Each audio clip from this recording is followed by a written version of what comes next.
It's an FAQ NYC election extra with the great Ben Max joining Professor Christina Greer and me, Harry Siegel. Hi, guys. Hello there. Hello. Hey, and we're going to talk about what was at stake in an awfully low turnout citywide election, where despite polls showing New Yorkers broadly unhappy with the state of things, there were just a handful of competitive city council races on the ballot, along with 3 uncompetitive district attorney races, 2 nearly impossible to read and relatively low stakes statewide ballot initiatives, and lots of bullshit judicial races with no real options. So I don't know if there's a through line to these results, but here are some of the top lines as we record this Tuesday night. Christy Marmorato appears to have upset Democrat Marjorie Velasquez in the 13th district, making her the first Republican representative at any level of government in the Bronx since 2004. In Brooklyn, Democrat Justin Brannan pretty easily held a seat in a rare battle between 2 incumbents against Ari Kagan, who switched parties to become a Republican after new maps placed the 2 in the same district, and Brooklyn Democratic boss Rodneysh Bichat all but endorsed Kagan. Even as Adams, by the way, endorsed Brennan. Elsewhere in Brooklyn, conservative Democrat Susan Zhuang cruised to a win in the newly drawn so-called Asian Opportunity District. In Queens, Republican incumbent Vicky Palladino cruised past Democrat Tony Avella in a much-anticipated rematch. And finally, while there was really little doubt about it after the primary, it's now official. The Yusef Salaam of the Central Park Five is officially representing Harlem as one of what I think will be just 4 new members of the council following a cycle when every seat was nominally at play. Chrissy, anything standing out for you in all this in an election where hardly 20,000 people voted in the most competitive council races? Yeah, I think for me, it's turnout. It's not necessarily the candidates. I know that we have early voting, and I know New York State kind of late to adopt that compared to some of the other states, but people aren't taking advantage of it. I don't know if it's an education thing. I don't know why it is that folks just aren't interested in municipal elections. You know, there were 2 proposals on the ballot that I thought were pretty interesting and important.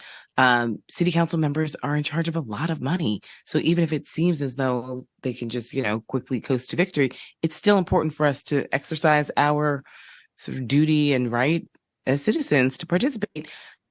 I think part of it also, Harry, is it's really frustrating for me when people keep calling this an off-year election. There's no such thing as off years in New York, right?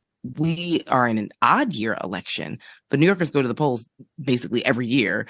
So these are important elections. There's a lot of money on the table. We know that obviously we need to pay attention to who our representatives are, especially who our judges are. So I think I'm disappointed that so few people felt that this election was worth their time. I feel that. Ben, you've been watching this closely as ever. There were nominally also 3 district's attorney races, none of those terribly close. But what's jumping out from you, if anything, about these results, and is there any broader picture you're seeing from them? I'm still trying to process the broader picture here because I feel like it's a little bit all over the place, and can get into some of the specifics on that. I mean, I think a couple of things. One, the low voter participation is something we're kind of used to at this point, but still, as we've already been discussing here, it's still worth lamenting, as is the sort of lack of competition in so many districts and in the district attorney races. And those 2 things combined speak to this question of how often we're having elections and whether there should be some really big change to the election cycles. Some of this, obviously, with these city council elections has to do with the fact that we just had the census and redistricting, and these are all newly drawn districts, some of them very different, some of them only a tiny bit different. But, there's some real questions about whether New York City should be doing things differently. And, at the state level, exempting New York City, they passed a law to shift local elections to even years. And that's something that, could be one of the many solutions that have been offered by some to, address some of these challenges. At the same time, I think especially with early voting and absentee voting, there's a lot of opportunity for people to vote. And we just have a real sort of crisis of civic participation that allowing everybody to vote down ballot during a presidential year doesn't necessarily mean that people are actually more invested and paying more attention to their local politics, which are so important. So that's maybe a discussion for another time, but that's definitely standing out to me when we see a lot of the lack of competition here and so forth. Where we have seen competition, for the most part, I think it's really interesting that in the contested races, most incumbents are going to be just fine, and in some cases by much bigger margins than I might have expected. And that goes for some Democrats and some Republicans. At the same time, this one likely upset in the Bronx of Marjorie Velasquez losing her city council seat, it seems, as we're recording here, I don't think it's been finalized or called yet, but it will be by the time that's you listen significant. To it, Yeah, exactly. first victim of the city of yes. Exactly. I was just going to say, I mean, that's significant because clearly a part of why she lost is because she agreed to a rezoning to bring a little more housing to a district in the Bronx that builds almost no new housing amid the city's massive housing crisis. And getting punished for that electorally is a significant moment, I think, in local politics. At the same time, some of these other results are really interesting in terms of, as I said, the strength of the incumbents. And just real quick, the Velasquez loss in the Bronx is in a district that in the 2021 mayoral race, Curtis Sliwa narrowly won. But then you have other districts that Sliwa narrowly won or won by a wide margin where the Democrats are doing just fine. So again, this speaks to local issues and the candidates themselves and all the things that make up elections. And it's a little bit hard, at least at this moment, and probably some other people have some more sweeping thoughts than I do right now, but it's a little hard to pinpoint broader takeaways other than the general concept of incumbent strength, I think, is still pretty strong. Can I just interject really quickly? I'm looking at some data from John Mollenkoff. Shout out to John Mollenkoff, friend of the podcast. But he gave me some data about the mayoral election in 1989 compared to 2021, which speaks to, Ben, exactly what you were saying about turnout. In 1989, participation was a little over 1.8 million people in the general. In 2021, participation was a little over 1.1 million. And we have a lot more New Yorkers from 1989 to 2021. But we see the numbers of people participating has gone down by smooth 700,000, even though we've added a few million people and voting eligible populations to the city, which I think speaks a lot to how people feel about municipal elections. And this is New York City. Like, no disrespect to, Appalachia, but like, these people are in charge of a lot of not just money, but a lot of really important policies. I guess it is important when we do look at that historical comparison to add, though, that was when the general elections for mayor were still highly competitive contests, right? And we've seen that drop off in these last few cycles, at least since the Bloomberg era ended, and he was putting $100 million in election into making sure that those were competitive or Republican/independent wins. So, but yeah, I mean, there's some real challenges there, and I think that speaks to a lot of different trends over these last decades. Can I just say real quick, one of the other big things I was just looking at, assuming sort of the Velasquez loss in the Bronx holds, because of the different ways with Justin Brannan in Brooklyn defeating another sitting city council member. So that is a district that stays Democrat. And then Susan Zhuang winning this new seat in Brooklyn, who's a Democrat. She says she'll probably caucus with the quote unquote common sense caucus that is Republicans and conservative Democrats. But all of that said, it looks like the next term of the city council that begins in January, the city council's 51 seats will still be 45 Democrats and 6 Republicans. And so I guess that's sort of a big takeaway, that not that much is probably changing here in the city's politics.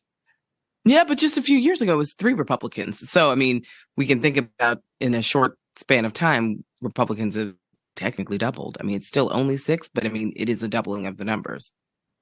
So I'm constantly saying that New York is way more purple than we want to believe. So I don't know if this is like a canary in the mine. And Adams likes dealing with that caucus and is obviously comfortable with that.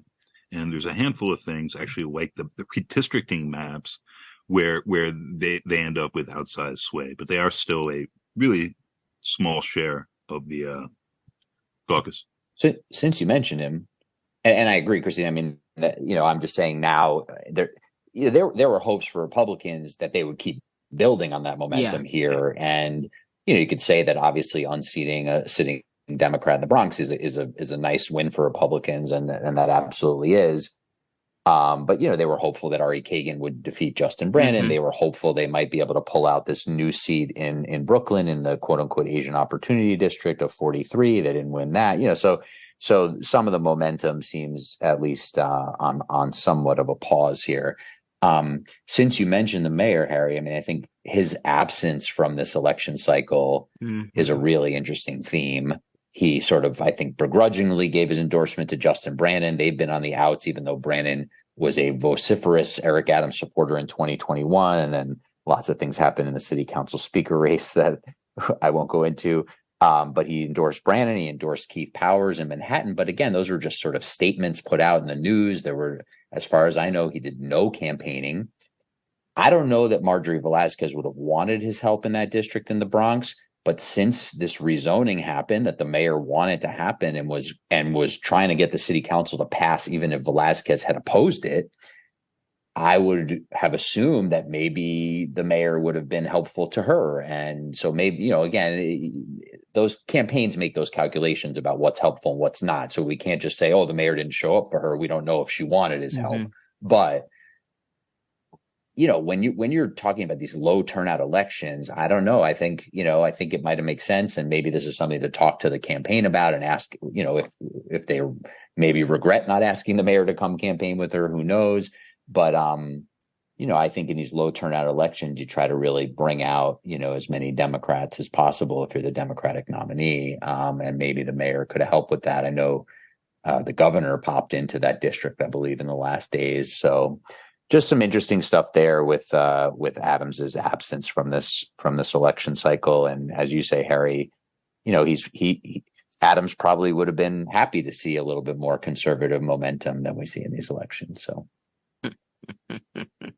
quick funny thought here. It's still in the Bronx, still with Marmorato.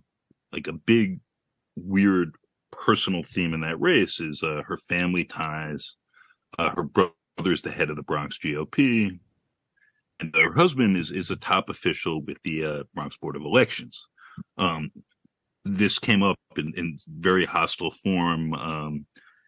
She called Velazquez a snake at the end of their last debate after she brought it up and said, your husband worked for the last mayor, all this stuff.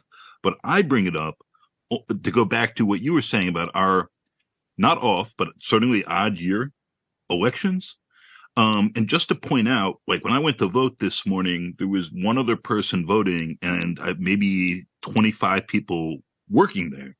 That having all of these separate and distinct elections is one of like the last really nice patronage operations existing in the city in a lot of ways. And I think that is actually one of the real disincentives for the people who are in on that right now to the prospect of shifting it.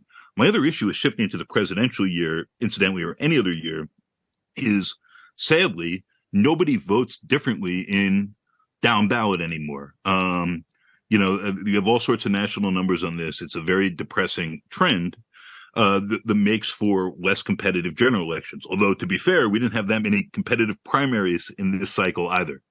At the city, at least our count was 5 to watch in the primary and got up to 7 in the general, although most of those turned out not to be so close.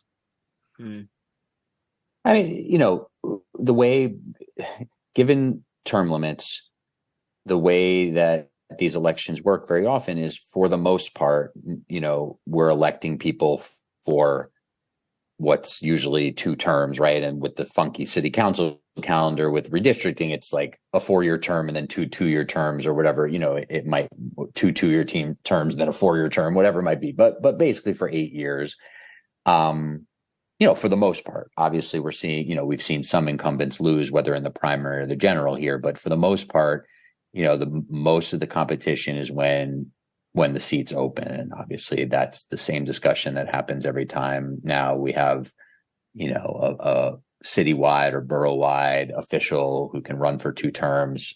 They're running for re-election. Is anybody really going to take them on in a primary type of thing? Mm-hmm. And you weren't there when we got to discuss the FBI raid. So I know there's a few other things we can talk about here.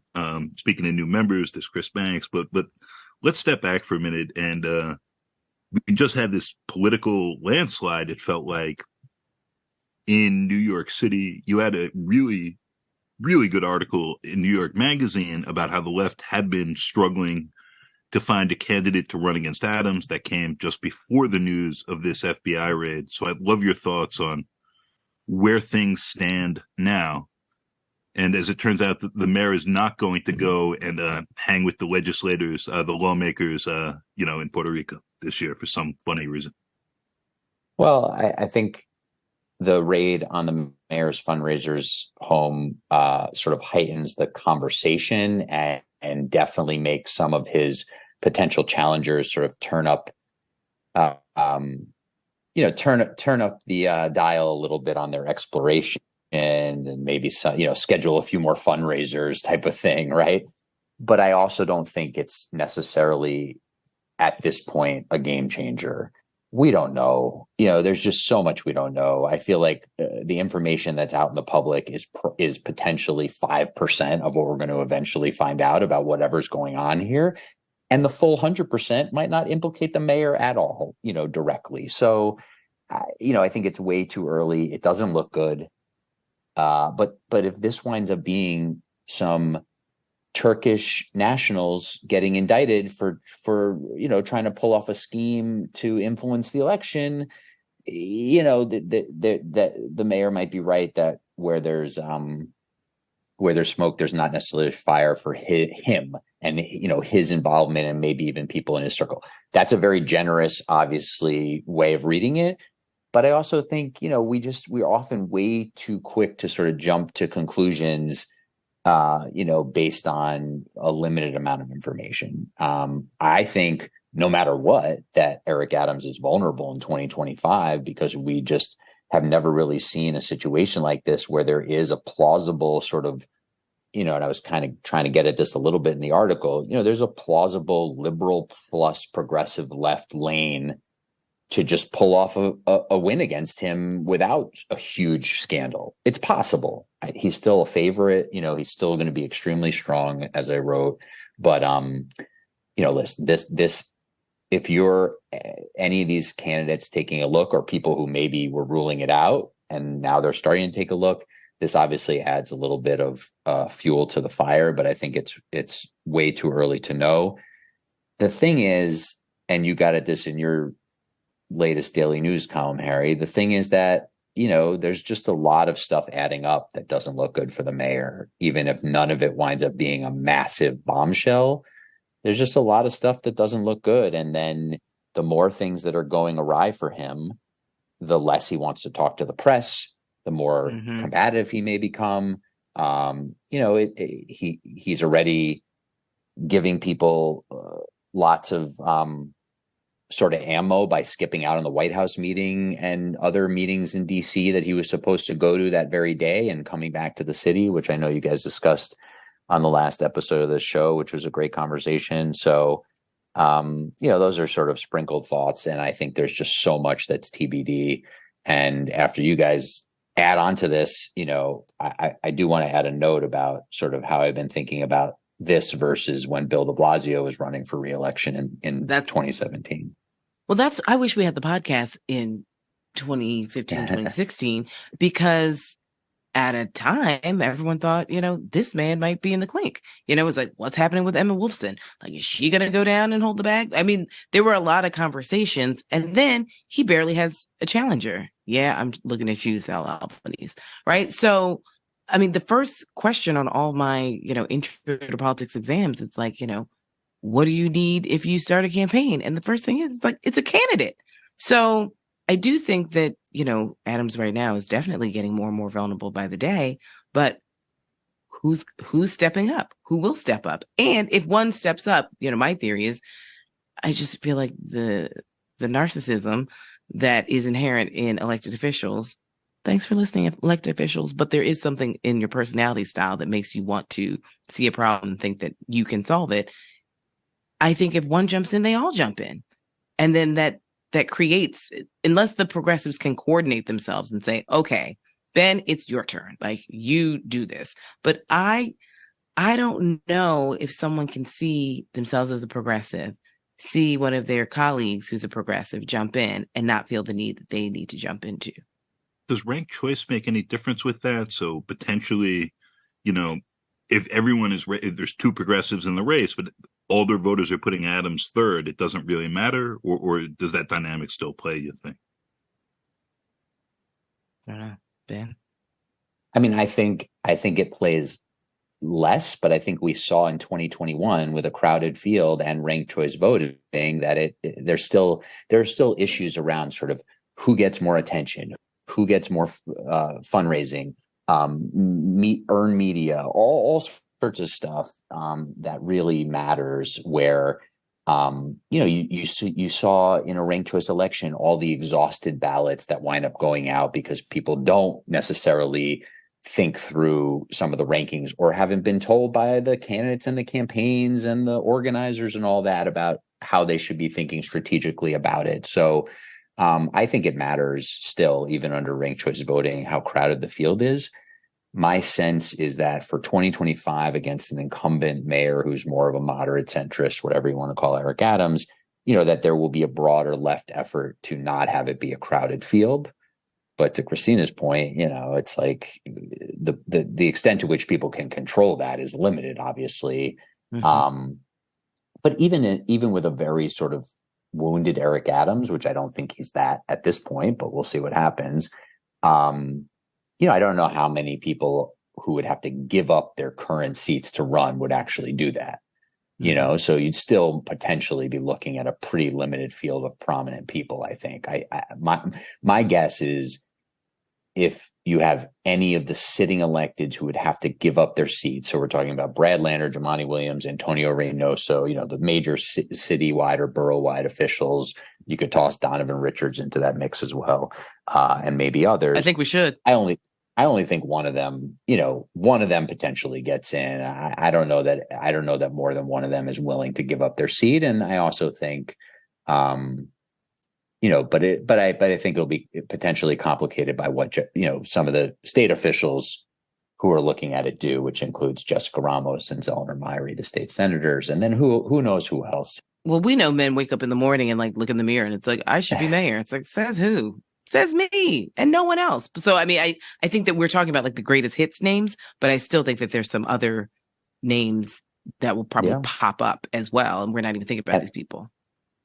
And I don't have any reporting on this, but my hunch is that as soon as this FBI raid happened, Catherine Garcia's phone was probably blowing up, yet again to say, hey, do you want to rethink this? Right. I don't think she runs. I haven't thought she runs. It's a very different thing to take on an incumbent mayor than to run in an open race. But, I'm sure those calls are happening. What about Christine Quinn? I mean, she could always. She was probably getting some messages too. Before the raid, she was very, clear that she declaring she would not run against Eric Adams. You can always change your mind in politics, obviously, but I think Christine Quinn has one more mayoral run in her, and I'm not sure she wants to do it in a big uphill battle against an incumbent, but maybe. But someone reminded me and pointed out that Christine Quinn said she would not run for mayor in a primary. She said, I would not run against Eric Adams in a primary. So there's like a sliver of daylight that's left. I took it as, she's not going to run. But when you start listening to the language of politicians or former politicians, there's a crack in the door that I initially missed. That's a subtle that's interesting distinction. Yeah, it's always good to parse those words because, people will say things like I'm not running against Eric Adams, which means, could mean currently, right? I'm not presently running against him. And if he's not in the race, then that doesn't mean that I'm not running. Yeah, I mean, I had in my piece, and I think he said something very similar when he was on this show. Zellner Myrie, sent me a statement for the New York Magazine article where he said, I'm wholly focused on winning re-election in 2024 and helping Democrats win the House, but I love this city and it needs leadership, and we have a lot of serious crises. So he left the door wide open, and but without saying as much. And he's obviously getting his name out there more and more. So yeah, I think all those things will change, could change. There'll be lots of trial balloons and all that sort of stuff. So plenty of time between now. The interesting thing, though, is people say it's early, but the Not more when it comes people to I the money. talk to for that piece, exactly. So again, this is where sitting elected officials obviously have a big advantage. People like Brad Lander, Antonio Reynoso, and others, can raise for their reelection to their current seat and then quickly turn that into a mayoral campaign if they were to decide to jump in. So they wouldn't have to declare that early. Call me old fashioned, but I feel like if you run for an office, you should give up the seat that you're in. If you want this office, then you should give it up. When John McCain ran against Obama and he was simultaneously running for Senate while he was also running for the presidency, it rubbed me the wrong way. Like, if you want to be president, then say you want to be president, but don't say like, oh, and then if it doesn't work out, I'll just be a senator. I am of a firm belief. It's like you give up the seat that you have to wholly commit to being in the race for the job you say you want. And if you don't get it, then that's a sacrifice that you made. Speaking of different races, just for a second, Ben, you brought up Bill de Blasio before, and this might be our closing note. A man who was mayor for 8 years and almost and a little and poorly ran for a ton of stuff after that. And I think we're going to circumstance he was in his first term to where Eric Adams is at now. If you wanted to complete that thought. Yeah, I just, very quickly in Bill de Blasio's term, as Christina was getting at, he had all these investigations swirling around with the nonprofit that he started and how he was fundraising and then doing favors for the donors and all of that. And there were investigations swirling. And now obviously there's investigations swirling around Eric Adams and straw donors and the Turkish government, maybe trying to influence the election, or who knows, and various other things. Again, we know a limited amount here. But point being is that roughly halfway through both terms, there's investigations swirling. There's people, talking about potentially challenging them. I do think that, again, short of indictments of the mayor himself, or maybe someone really close to him, like his top advisor, Ingrid Lewis-Martin, you're in a similar situation where it's still an immense uphill battle to defeat an incumbent mayor. But I will say that one thing that strikes me as different is, as people were circling Bill de Blasio, Scott Stringer, the comptroller at the time, Ruben Diaz Jr., the Bronx borough president, and others, there was never, other than the sort of competence and ethics combination, there wasn't really like a lane to take him on in a primary, right? It was going to have to be, this guy's corrupt, I'm ethical, and I'll focus on running the government, which is, actually an appealing argument to people like me, who are really focused on the nuts and bolts of how the government is being run, but not necessarily that exciting of a message in a Democratic primary. With Eric Adams, as I was saying before, I think the big difference, though, is there's very clearly, when you look back at the primary, there's clearly a lane to try to take him on when you try to combine that sort of liberal and progressive left behind someone who is, in the vein of running government well with more of a progressive to liberal viewpoint. And people forgot, part of the reason Bill de Blasio was not as much of a target was because his primary win in 2013 was so dominant and he had such a broad electoral coalition. And so I just, that has stood out to me a little bit as a difference as we see some similar sort of patterns emerge here, but that could be a bad analysis as well. But that's something that's sort of stuck out to me as Adams looks to be in a very broadly speaking similar place to de Blasio, a couple of years in. So Yeah. prior to this next council, the last time there was a Republican council member in the Bronx was 1983. Joseph Savino Jr., who was an at-large member. This according to Politica. So it's almost my lifetime. It's been a minute. I don't know if it's a sea change, but it is striking. And, as Ben, you were observing, like there wasn't a rising red wave, but it doesn't seem to be entirely receding either. It'll be, I think, very interesting to see how this plays out going forward in higher turnout races and with sort of bigger elections at the top of the ticket. It's interesting, Justin Brannan won this race by a much wider margin than people expected. In Queens, in the district, my home district where I grew up, Vicky Palladino, a Republican, huge right-wing Trump Republican, defeated Tony Avella, former city council member, state senator, who she barely beat in 2021, and is winning by a wide margin. So again, a lot of this seems very localized. That will be our closing note, I think. Ben, thank you as always for joining us on election night. We really appreciate you. My pleasure. It's maybe my favorite tradition going. Yeah, since 2018. Somehow none of us look a day older. FAQ. FAQ NYC is part of The City, a nonprofit news outlet dedicated to the people of New York. As a nonprofit, we run on donations. If you've appreciated our election coverage today, the best way to thank us is by setting up a monthly donation to The City.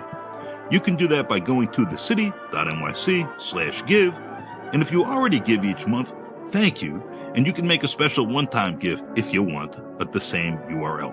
That's thecity.nyc/give. Our work is freely available to everyone at thecity.nyc, and the pod also receives support from PNT Knitwear, an independent bookstore, cafe, and event space on Manhattan's Lower East Side with a podcast studio that can be freely reserved for community use. We're a proud member of the Brickhouse Cooperative of independent journalists, critics, and artists, and are affiliated with the Colin Powell School at CUNY's City College, where Chrissy Greer is one of the Moynihan Public Scholars' inaugural fellows. Our hosts this episode were the great and good Ben Max, the fabulous Professor Christina Greer, and me, Harry Siegel, who's also our executive producer. Our engineer is the inimitable Adam Camara. And as ever, thank you, listener, for joining us, making it this far. Be kind, be cool, and we'll be back soon with more.